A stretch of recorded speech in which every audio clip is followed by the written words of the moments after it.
14's kind of tried it a couple times, and WoW's kind of tried it, especially with like their factions having different takes on raids.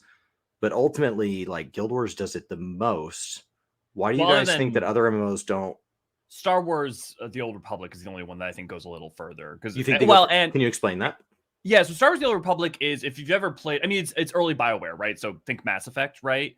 If you had Mass Effect but designed as an MMO, that is what The Old Republic basically is. And that's why some people jokingly refer to it as like the unofficial Knights of the Old Republic 3, because it is really in a lot of ways a MMO veneer and like mechanic, like social aspects mechanics, but with basically you playing a BioWare RPG.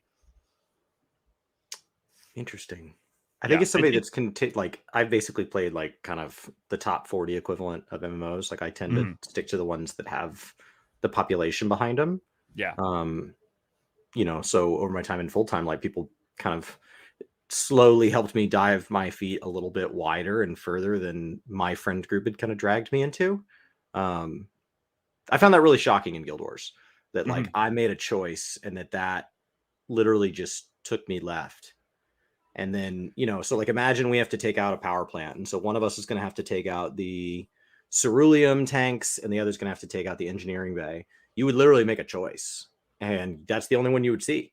And if you want to see the other one, you have to go back and play through it the other way. Now, if at the end the power plant has to explode, then what's going to happen is we're going to have NPC allies that achieve the other mission.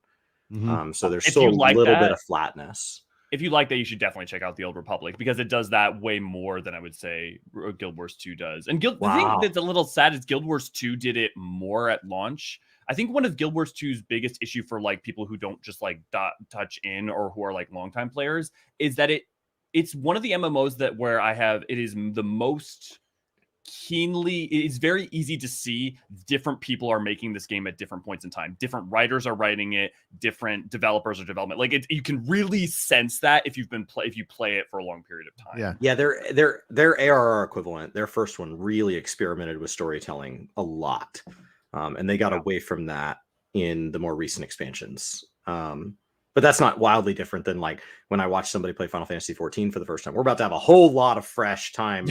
Final Fantasy fans come in, and you're going to hear things like, I love how like the weather matters. I love these like guild hests. Like I love how like my chocobo is helping me in the world. And like salty veterans are going to say like, don't get too attached. Don't have fun, child. Like, because that's going to be taken away. Like, I mean, it's funny. Just the other day, I was leveling an alt and using my chocobo. So I do think as much as that systems aren't important or supported later on, it's not that it's fully dead. Unlike Squadrons. Squadrons is definitely fully dead. Honestly, I think, no, you have to. Don't you? No. Oh, okay. No, that's right. You're not wrong. Emotes. If you want to do push-ups or squats, don't like it's push-ups, squats, and is it just those two? Those are the two emotes locked behind Squadrons. I think so. That sounds right. Yeah.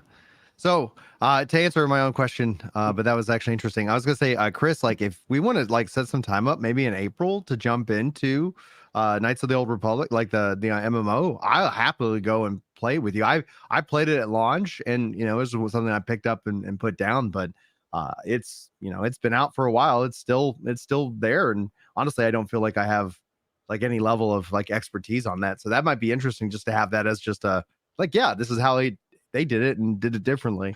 So anyway, like April probably be my earliest convenience to be able to like get time to actually dive into that. But anyway, open offer if anybody else wants to join in. Maybe we'll do some Star Wars stuff, which would be kind of fun.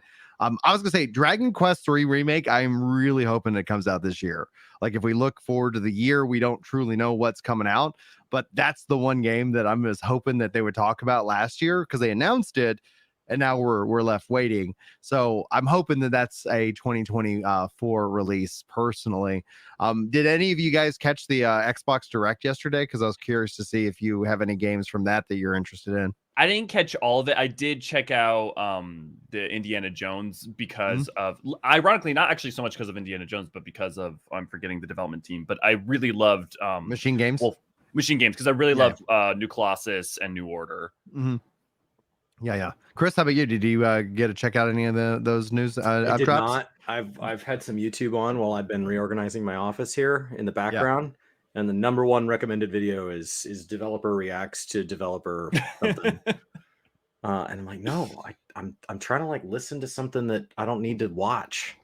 So I'm like listening to people talk about, I don't know, whatever, all sorts of So stuff. so the big excitement for me is that they had like, here's what we're announcing, and then of course Square Enix came in with the surprise announcement of Visions of Mana. Now I love the Mana series. I go on all the way back, been played through Trials of Mana on the Switch with Maddie when she was a little bit younger, and so this is that next chapter, and it looks gorgeous. So they announced that Xbox isn't getting excluded, which like it's not coming to Game Pass, so there was nothing really magical about, like it's not like, and it's coming into Game Pass. For me, I don't care because I'm absolutely going to buy this game because I'm a nerd. But it was exciting to see that. But then there was no Final Fantasy VII R announcement, and Final Fantasy 14 to kind of bring this home is that like the day before, Xbox tweeted out, "Welcome Final Fantasy 14. Download the beta today," and delete. So I think that continues to confirm we're looking at a February launch for the Xbox beta. But I just thought it was like, okay, like what are we going to announce? What does this mean? And I hope this means more improvement of relationships so Square Enix can get their games out to everybody, and then they could stop having press announcements saying this game didn't meet expectations. It's like, put it everywhere, just let people play it, and let's go. But that's a highlight for me that I'm looking forward to. No multiplayer for that, which I still feel like that's one thing I wish they were able to capture from the SNES, because that was something that was truly, I think, special about that version. But that is what it is. All right. That's what I want to kind of bring up. I want to take a kind of a mini show note pivot to say thank you to T Archivist, dropping 5 gifted subs over on Twitch. Thank you guys for the likes here already on this stream. And if you're watching this as a VOD, as soon as YouTube finishes processing this, we'll have this video chaptered out for you.